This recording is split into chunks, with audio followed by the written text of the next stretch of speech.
Hey folks, this is Kalani. Nerfs, nerfs and more nerfs. It's been a busy week this past week with balance tuning for all sorts of content in our final patch of Battle for Azeroth. Mythic Plus, Mythic Raids, Horrific Visions, they've all received some changes which should make it easier for players in one way or another. Let's have a quick look at the hotfixes this week and see just how big some of these nerfs are. Let's start with Horrific Visions, because everyone loves Horrific Visions. Okay, alright, maybe love is a strong word, but at least everyone is actually interested and invested in Horrific Vision changes. So the first nerf coming in is for any group that's been running with a healer. Previously, the tank and healer solo Horrific Vision runs had the health of all monsters reduced quite significantly. 42% for healers running solo, if I remember correctly. That definitely helped for the situations where you didn't want to group up as either of those two roles, but what if you happen to run with some friends or guildies? Oftentimes adding a healer into the mix kind of slowed things down, especially if you are running less than a group of 5. With a group of 5 players, the healer is often kept pretty busy and it allows you to pull larger packs and play a bit more dangerously. But for groups of 2, 3 or 4, that healer might not be contributing quite as much as a different role. If they don't have too much to heal and their DPS isn't astounding, they might be better off just doing DPS. Without any changes to how the visions scale outside of solo runs for healers, it never feels good going in with a less than ideal setup. The dev team seems to agree. Now, any group of 2 players or more that has at least one healer tagging along will have the health of all monsters in Horrific Visions reduced. So not only does this allow you to play healer without worrying about the vision taking significantly longer because the monsters will have less health, but with monsters having less health, you can actually play more dangerous to begin with if you have a healer along with you. So healers should get a lot out of this one change, and I'm really excited to get back into some more Horrific Visions. Typically we just run as DPS and healer because setting up times for visions for guildies and friends ended up being more trouble than it was worth, so we typically just duo them nowadays. We weren't having any huge problems with our setup, but now that the monsters will have less health when we go in next, I imagine we should be able to clear with 4 masks very soon, and maybe even push up to a 5 mask clear depending on how large the nerf is. We've managed to 3 mask full clear so far, so hopefully with some more cloak upgrades we'll be able to finish everything off sometime soon. The Stormwind Horrific Vision has also received some specific nerfs to the Illyria encounter. Illyria was pretty annoying for just making things take longer. Every ability she has delays you in one way or another. One of these, the Chains of Servitude, silences you for a pretty long duration, so you either have to immunity it or just stand there waiting for it to end. She also used to cast this ability twice in the fight. Thankfully this has been changed, so she only casts the Chains of Servitude once in the entire encounter.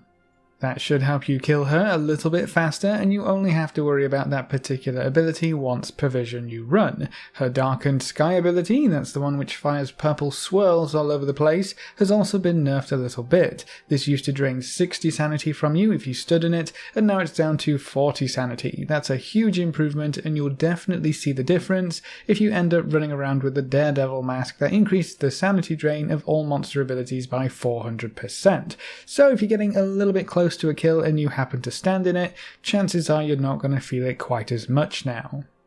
Mythic Plus dungeons have also received some targeted nerfs to make keystones above level 10 quite a bit easier in general. All of these nerfs target the obelisk mini-bosses that you'll have to deal with in one way or another. If you pop down into the obelisks, you need to kill the mini-bosses to get an exit portal, and if you decide to not kill any of them, well then they all just pop up at the end boss to ruin your day. So whether you decide to kill them one at a time, or all at once at the last boss, if you can really get away with that, either way you will have to kill these mini-bosses if you're running a plus 10 key or above. So any nerfs to these monsters is a nerf to the entire key as a whole. Almost every obelisk has been nerfed, so first up the big Blob. The Blob himself hasn't been nerfed, but the Mind Flay tentacles that he spawns have been. Their Mind Flay damage has been reduced by 25%, which should give you a bit more time to either get them grouped up by running around a corner, or just nuke them all down without any of your DPS falling over from the Mind Flay damage. If all of the tentacles targeted the same player, they could die pretty quickly, and honestly this mini-boss is one of the easier ones. The only problem was the tentacles and their Mind Flay, so they should be super easy to take care of now.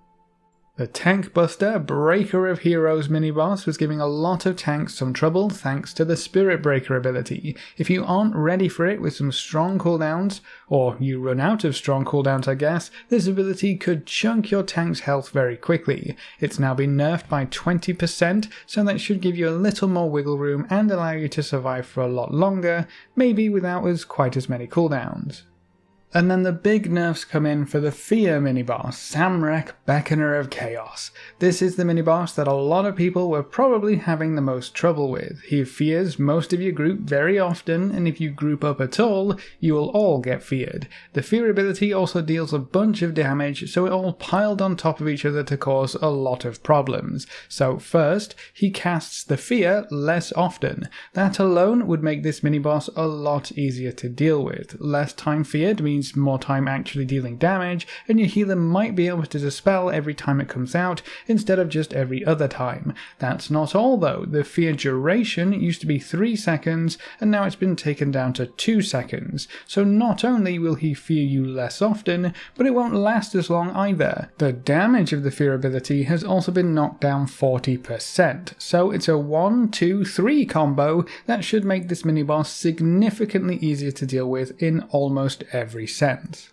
This mini-boss also summons a bunch of ravenous flesh fiends which apply a bleed effect that deals a whole bunch of damage. That bleed effect has also had its damage nerfed by 20%, so the Fear mini-boss may have just gone from the hardest one to deal with to the easiest one after this round of nerfs. The biggest problem with this mob was that it was a huge pain in the rear to try and kite anywhere. Everyone would get feared off into the boonies, making it harder to keep everyone healed up, and with how often the fear went out, you could literally just get left behind thanks to the fear, even if you survived the damage. So this mob should be easier to move around so you can get to where you want to be to drop the exit portal without worrying quite as much. With 3 out of the 4 obelisk mini-bosses getting some large nerfs, this should make Mythic plus 10 keys and above quite a bit easier than they previously were. So if you've been hesitating to try out the new affix and getting stuck in with some Mythic plus dungeons for this season, now it's even easier than before, so just go for it.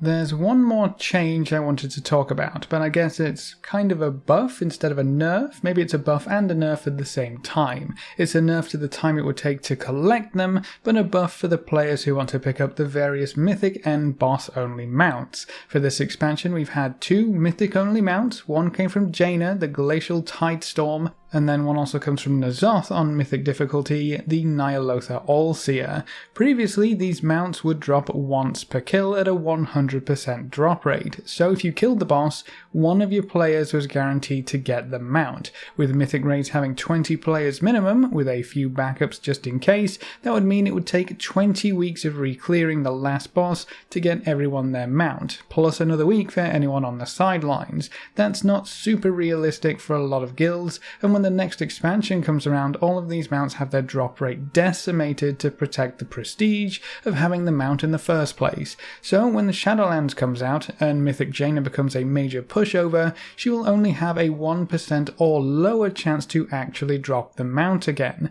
So if you want the mount, you really have to get them while the expansion is current, but at 1 per week maximum, it was going to take a very long time for any guild to actually get them for everyone, especially for Mythic N'Zoth. Well, the dev team has decided to bump up the number of mounts to 2 per kill, which would halve the time it takes to get your entire roster of raiders their well-deserved mounts. This might not be super exciting for anyone who doesn't raid Mythic, but for anyone who does, it should be a fantastic change, and a really great change going forward. For every Mythic boss that drops a Mythic-only mount from here on out, I would expect to see that same 2 mounts per kill. So this isn't just a change for this expansion, but hopefully it will carry on into future expansions as well. If you're ever curious about buying one of these mounts from a guild that sells the runs, it should be easier and cheaper now that 2 drop every run instead of just the 1. So that's something to think about if you don't raid Mythic but still want a chance at these amazing mounts. I think they recently had some issues with the mounts dropping at all and have reverted it to just 1 mount for Jaina for now while they investigate, but I assume they will bump it back up to 2 when they actually fix the problem. So this week might not be worth wrangling your crew together for a Jaina kill, but hopefully next week and every week after it should be. I hope we go back to Jaina with this change. The Glacial's Hide Storm might be one of the coolest mounts in the game, especially if you ever enjoy playing a mage, especially a frost mage. But that's all of the hotfixes and all of the huge nerfs that you may have missed in this busy week. How do you feel about the horrific visions being easier if you have a healer in the group? What about the changes to the Mythic plus affix obelisk mini-bosses? Were they too hard to begin with, or do these nerfs maybe make them way too easy? Leave all your thoughts in the comment section below. A big thank you to all of our supporters over on Patreon. You can see their names floating by on screen. If you want to join these lovely guys and gals, you can find a link in the description below. Remember to leave a like just below the video before you leave, and if you want to see more, make sure to subscribe. But apart from that, thanks for watching folks, good luck and have fun, and as always I will see you next time.